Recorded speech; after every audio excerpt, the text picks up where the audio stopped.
Not ready.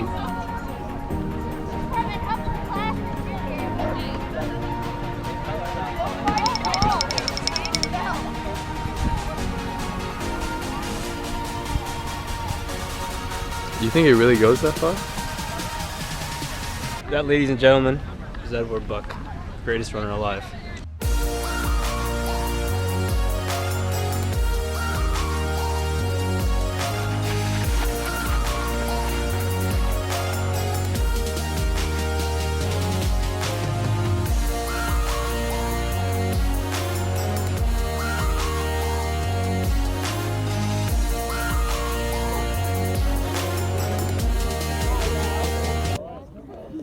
Hello and welcome back to the channel. Today I'm going to talk about what it's like as a US student athlete versus a UK student athlete. So to kick things off, I started my undergraduate degree at the University of York. That was a 3-year degree to get my Bachelor's of Science. And I'm now studying a Master's at the University of San Francisco in the US. So I've now kind of had a bit of experience as both as a UK student athlete and a US student athlete, so I'm just going to compare the two.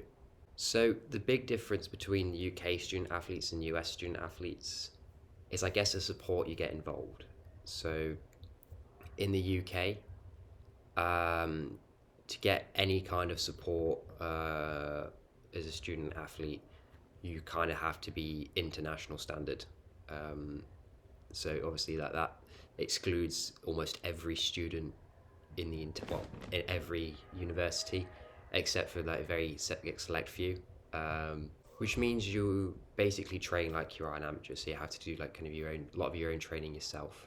Now there are some universities in the UK, most notably like Loughborough, Birmingham and St Mary's, who kind of get the coaching.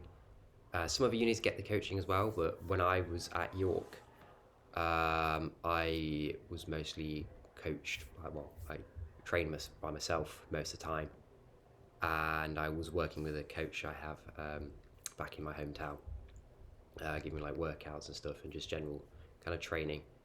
And I'd just pop into like local races, so it's kind of like very self-directed, the training. So yeah, I did a lot of training by myself. So I'd run so a typical week for me, like last year, would have looked like Monday I'd have done 4 miles in the morning. Well, from Monday to Friday, I'd have done 4 miles every morning, and in the evening. So Monday I'd do about 6 miles in the evening. Tuesday I'd do about 8 miles in the evening. Wednesday I'd do a track workout. Usually that'd be quite a long track workout, something like I don't know, 8 by 1k, let's say 90 seconds recovery, or kind of threshold workout, and then I'd go to the gym after the track. Thursday 8 miles in the evening.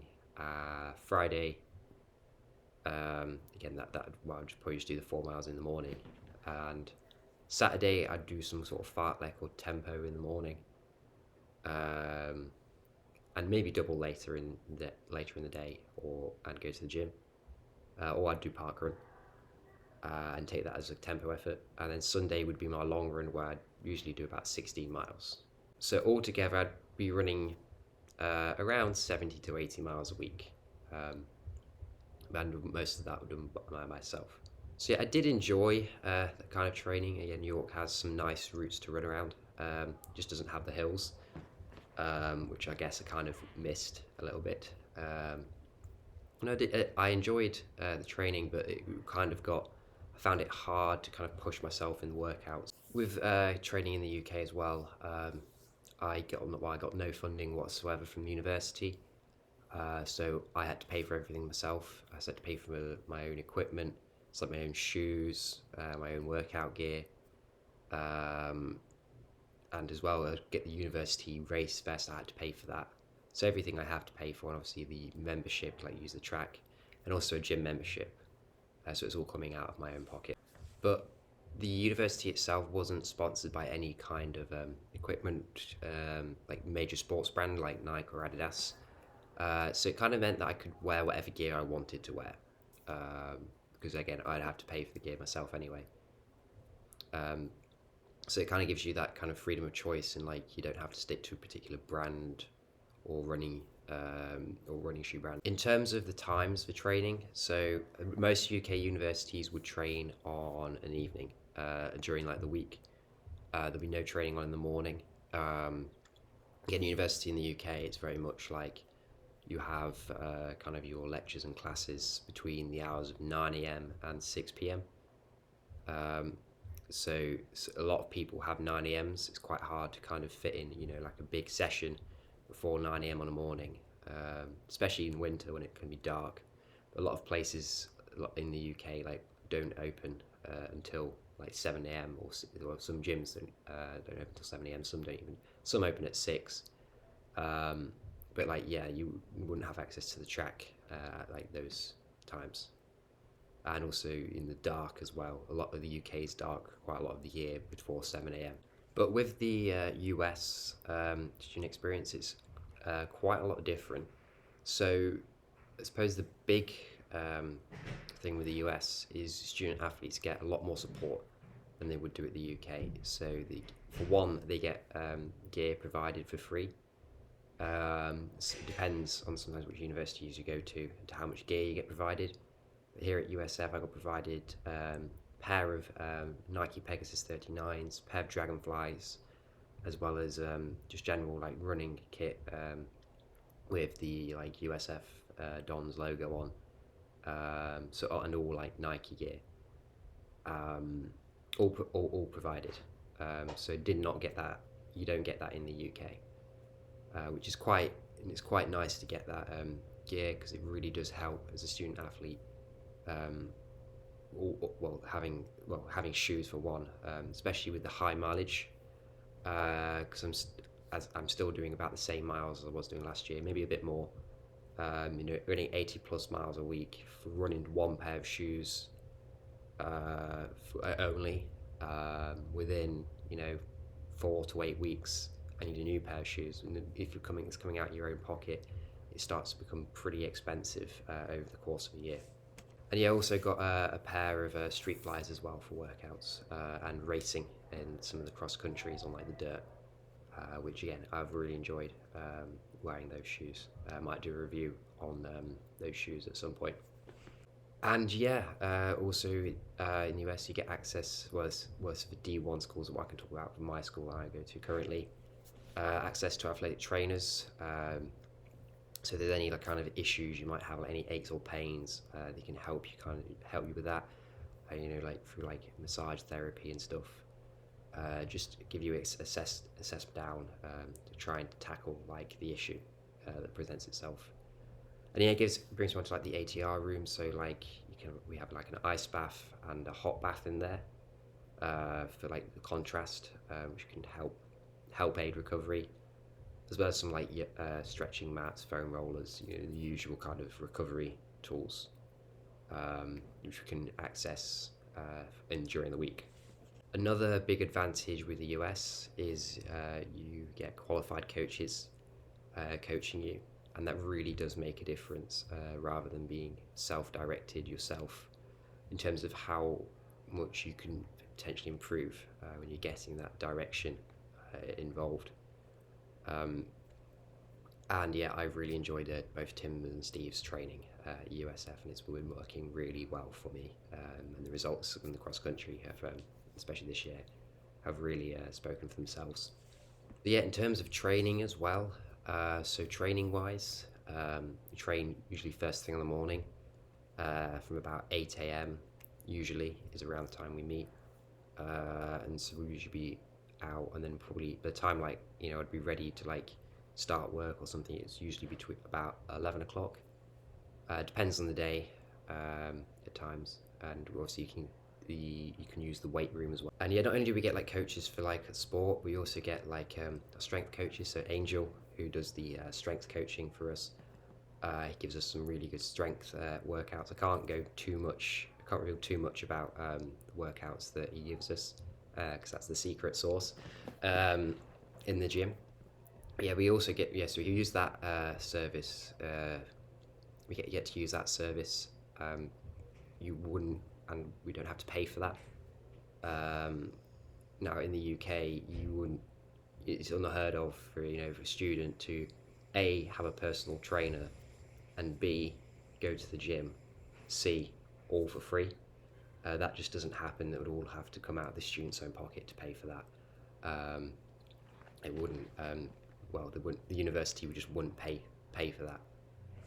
And this is where, in my opinion, the US has got it right. Is in it gives its student athletes support and benefits that helps them not only allow to train and train to a high level consistently on a day-to-day basis, gives them support, basically everything a student athlete would need, but it's a lot more what's the word I'm looking for, it's a lot more publicized, and it brings in quite a lot of revenue, can be the athletics department. So especially at USF, so the basketball games are a really big source of revenue, because we get people, not only just the university going to the games, students going to the games, but also just people like in San Francisco, just going to the games, paying for tickets. And again, that's kind of helping the university and the athletic department just kind of bring that bit of revenue in, as it kind of supports the whole department as itself. In the UK, you just don't get that. So if you had the first team of the football or soccer team playing, it would just probably be a few university students maybe watch the game. There wouldn't be too many people involved. Maybe a few of the players' girlfriends mostly. But they wouldn't just be, you wouldn't get the whole town going to watch the game. And I think that's something where the UK can kind of improve on, because it's still, university sport is very, very amateurish, and hasn't, unlike the US, been able to kind of get a step up and almost be train people. Let's get to the level of almost professional, and have the funding as well of almost professional level. And I think that it kind of needs to be, if there's kind of something that bridges that gap, because in terms of the standard as well, the US standard is up here, UK standard is a lot lower. And again, the US is bigger, there's a lot more universities, but still, if you take it on average, the US has a higher standard than the UK, and I think that's part of the reason is the funding involved, and just the money revenue that the colleges bring in. The other big thing as well is the team aspect. So in the US, it becomes a lot more of a team aspect rather than an individual. Now UK, yeah, there is a team. The athletics team do become your good friends, close friends, but in the US, it's kind of everyone who's in part of the team is almost just to get dedicated to improve in their sport as you may be. Everyone wants to get better, so people aren't going to go out every week drinking and partying. That just doesn't happen in the US. I think part of that as well is the 21. We had to be 21 or older to buy alcohol. So there's a lot fewer students who can do that, and I think it's also kind of just a difference in culture compared to the UK. But everyone is dedicated to train in the US, and you get the coaching and the resources so it makes it easier to train. In the UK, it's just that bit harder. It's just and not everyone is as motivated to train. Quite a lot of actual top level UK athletes, in 18 and below, going to university. Some of them end up not pursuing their sport any further, just because they don't have they lose their motivation whilst at university, and just find other things to do. And I think it kind of still needs to be that support system still in place there. In terms of the competitions in the US, so there's a lot more inter-university competitions, which makes it great for improvements, and races. There's a lot more into college races. There's only a few in the UK, especially for the cross country. There's not that many races, and there's only one championship race, that being box cross country. And so there's kind of not really like any. There is a few races going leading up to it, but most of the time, inter-university races kind of are taken over by the other events. So it would be like your local league cross countries, for example. The British Athletics Cross Challenge Series takes it over, because anyone can enter there, and just the standard is generally better than just the inter-university ones. And the inter-university, it's just that there's not that many races, and more could be done about that. Again, it's more people. But yeah, something is different with the US versus the UK, kind of in terms of the student life experience, is that you can have like classes or lectures. Could be early as 8 a.m, could be as late as 8 p.m. So they kind of go throughout the whole day. And you have to register for classes at different times, but you can usually there'll be a different time slots you can register for. So you could usually end up taking like all your classes in the afternoons, so between like 1 and 5 every day, rather than having to kind of take them just in the mornings. Because in the UK you kind of really don't get the choice. You get timetabled when it's timetabled, and obviously you have to if you choose to, that is, go to those lectures and workshops and stuff. Now, I can't comment too much in terms of like the academic level of like US and UK when you kind of start at university, but in the US it seems you take a variety of classes, not just the one that you are specialising in subject in. Trying to get a general, broader education. In the UK, you only focus on like really one specific subject that you'll study for 3 years for like your bachelor's, 4 years for a master's. And yeah, so the other thing is, because it kind of like I don't think you go into as in depth in the US as you would do necessarily in the UK, like kind of straight away. So you start off like at a higher level in the UK than you would do in the US to start with, like in your subject, and also because you'll be doing that subject kind of more often, and only that subject, you kind of progress obviously a lot faster than in the US, where you might be taking a variety of a couple of subjects. But yeah, overall, both UK, US kind of student athlete experiences have their ups and downs. But overall, the US is a lot better if you're like seriously considering being like a student athlete, and in particular you want to like really improve like in your sport. So if you're 16 or older, or 16 to 18 watching this, and you're like thinking, oh, what university do I go to? If you're seriously considering your sport and pursuing that, maybe to a professional level in a few years down the road, but at least wanting to be serious about it at university, the US is a good choice. Now, and there are a few universities in the UK, but again, you get a different experience at both. So yeah, I think the best thing you can do is just look around at your options, and I think the big call is think about where you want to go, why you want to go there, and see, can I go there? So you have to think about whether it's going to be economically viable for you to go there. So yeah, I hope you've enjoyed this kind of little discussion. If you have any questions, drop them down in the comments below. And yeah, thanks for watching. Don't forget to like, comment and subscribe, and I'll see you in the next one. That's a good wisdom.